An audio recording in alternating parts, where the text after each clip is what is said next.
আসসালামু আলাইকুম। আমি এখন বানাচ্ছি খুবই মজার একটা আলু ডিমের কাটলেট কিংবা চপ বলতে পারেন।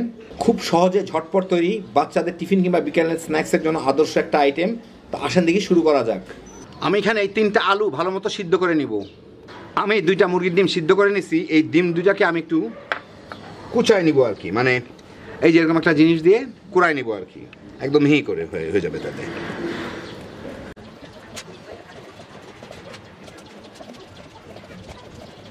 এই যে ঠিক এরকম করে এইভাবে আমি কিছু আলু 1.5 কাপের মতো হবে সিদ্ধ করা, ওগুলো আমি কুড়ায় নিব, অথবা মিহি করে ভর্তা করে নিলেও হবে। তো আলুগুলোকে আমি কুড়ায় নিলাম, ডিম আর আলু।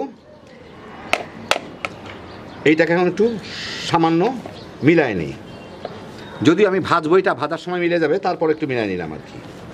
এখন এগুলোকে আমি ভেজে ফেলবো।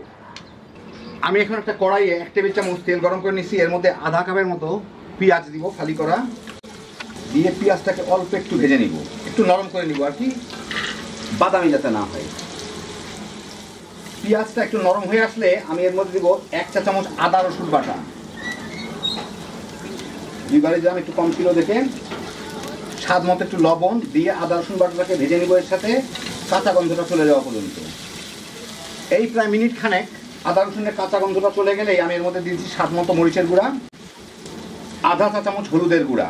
একটু নাড়ানাড়ি করে নেব হলুদের কাঁচা গন্ধটা চলে যাওয়া পর্যন্ত। আমি কিন্তু মাঝারি আঁচে ভাজতেছি। এই আধা মিনিটের মধ্যে হলুদের কাঁচা গন্ধটা চলে গেলে আমি এর মধ্যে দিয়ে দিচ্ছি এই যে ডিম আলু ওগুলা মিশ্রণটা। আর চুলার জালটা আমি এখন কমাই দিই, নিচে দিয়ে পুড়ে যাবে। আমি লোয়ের দিকে নিয়ে আসলাম। আর 1 প্যাকেট এই যে মশলাগুলা যে পাওয়া যায় ছোট ছোট 5 টাকা করে, ম্যাজিক মশলা, সেই মশলা না থাকলে আপনারা গরম মশলা দিতে পারেন, অথবা নুডলসের মশলা থাকলে দিতে পারেন। এখন এর সাথে ভালো মতো মিলায় এটাকে এই অল্প আছেই ভেজে নিব, ভালো মতো মিলে দেওয়া পর্যন্ত। রান্নার আর কিছুই নাই, এইটাই হচ্ছে রান্না। ও আরেকটা জিনিস দিয়ে দিই যেটা খাইতে খুব মজা লাগবে, সেটা হচ্ছে প্রায় 1 টেবিল চামচের মতো টমেটো কেচাপ, টমেটো সস। আর লবণটা একটু দেখে নেবেন, যদি প্রয়োজন হয় দিবেন। আমার লাগলো না তাই আমি দিলাম না, আপনাদের লাগলে দিয়ে নেবেন লবণ। ভালো মতো মিলায় 2-3 মিনিট জাল দিয়ে নিলাম একদম লোতে। এখন চুলাটা বন্ধ করে দিই, বন্ধ করে এটাকে আমি একটু ছড়ায় রেখে দিই, একটু ঠান্ডা হইতে দিই। পরে আমি এর সাথে কাঁচামরিচ টরিচ যা মিলাবো, আপাতত ঠান্ডা হোক, অন্য কিছু দিলে সিদ্ধ হয়ে যাবে। এখন এর সাথে আলুগুলো ঠান্ডা হয়ে গেছে। এখন এর সাথে আমি স্বাদ মতো কাঁচামরিচ, লাল মরিচ একটু দিয়ে নিচ্ছি, দেখতে ভালো লাগবে, খাইতেও ভালো লাগবে। যার যার প্রথমত চাইলে কেউ ধনিয়া পাতাও দিয়ে নিতে পারেন, ধনিয়া পাতা কুচি হইলেও মিলাই নিলাম ভালো মতোই। এখন কেউ 4 কোণাচে করতে পারেন, কেউ গোল করতে পারেন, কেউ 3 কোণাচে করতে পারেন। তা আমি এর থেকে ভাগ করে নিই আমি কত বড় বড় করব। আমি একটু গোল গোলই করি, আশপাশগুলো সুন্দর করে ঠেলে ঠুলে দিয়ে সুন্দর গোল গোল আমি প্যাটি বানিয়ে নিব সমান সমান এইরকম করে। তো আমি এখানে কয়টা বানাইলাম, 7টা হয়েছে। আমি এখানে একটা ডিম নিচ্ছি, ডিমটাকে আমি একটু ফেটে নিব। ডিমটাকে ভালো মতো ফেটে আমি এখানে একটা প্লেটের মধ্যে কিছু ব্রেড ক্রাম্ব নিয়ে নিচ্ছি। এখন এইগুলোকে দিয়ে যত্ন করে ডিমের মধ্যে একটু চুবায়, তারপর ব্রেড ক্রাম্ব লাগাই নিতে হবে।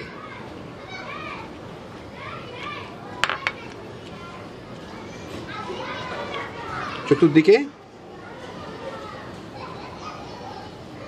বাস এরকম করে সবগুলোর মধ্যে আমি ব্রেড ক্রাম্ব লাগাই নিব। ডিমের মধ্যে চুবাই ব্রেড ক্রাম্পে দিয়ে 1 হাত ব্যবহার করতে হবে ডিমে চুবাইতে, আর 1 হাত ব্রেড ক্রাম্ব লাগাইতে, তা নাহলে একদম নান্ডি বাষ্টি অবস্থা হয়ে যাবে হাতে। আর ব্রেড ক্রাম্ব মিলে বাস। এই যে আমি একটা ফ্রাই প্যানের মধ্যে তেল নিয়ে নিছি, এটা ডুবা তেল না কিন্তু আধা তেলেরও কম, অর্ধেক তেলেরও কম। ওর মধ্যে এইগুলাকে দিয়ে আমি একটু ভেজে নিব। তেলটা আমি লোয়ার মিডিয়ামের মাঝামাঝি রাখছি, এখন একটু মিডিয়ামের দিকে উঠাই দিলাম। তাড়াহুড়ার দরকার নেই, একদম কালো হয়ে যাতে না যায়, একটু সুন্দরভাবে বাদামি হয়ে ভাজা হয়ে দিয়ে হবে।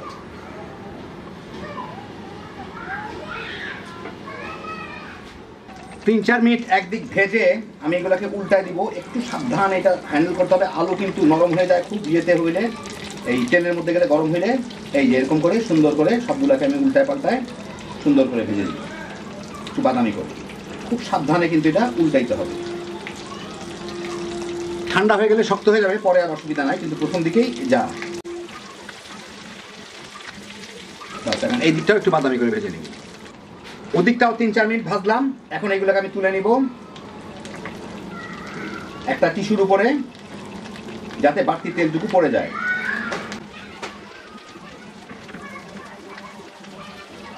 খুব নরম, উল্টা দেখা একটু মুশকিলের ব্যাপার, তারপর আপনাদের আমি একটু দেখাই দিচ্ছি ওই দিকটা কেমন হইল।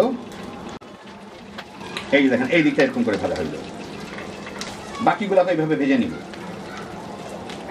তো এই দেখেন হয়ে গেল আমার দারুণ মজার আলু ডিমের কাটলেট। দেখলেন খুব কম ঝামেলা, জাস্ট ডিম আলু ভেজে ব্রেড ক্রাম দিয়ে ঝটপট বানায় ফেলবেন। খাইতে যে কি মজা একবার বানালেই বুঝতে পারবেন। বিশেষ করে বাচ্চারা তো কেড়ে কেড়ে খাবে, বড়রাও তামা তামা করে খেয়ে ফেলাইতে পারবেন বিকালে চায়ের সাথে। কম খরচে কম ঝামেলায় হ্যাপি জোশের একটা আইটেম। আল্লাহ আপনাদের সবাইকে ভালো রাখুন, সুস্থ রাখুন, নিরাপদে রাখুন। ইনশাল্লাহ বেঁচে থাকলে আবার দেখা হবে। আল্লাহ হাফেজ।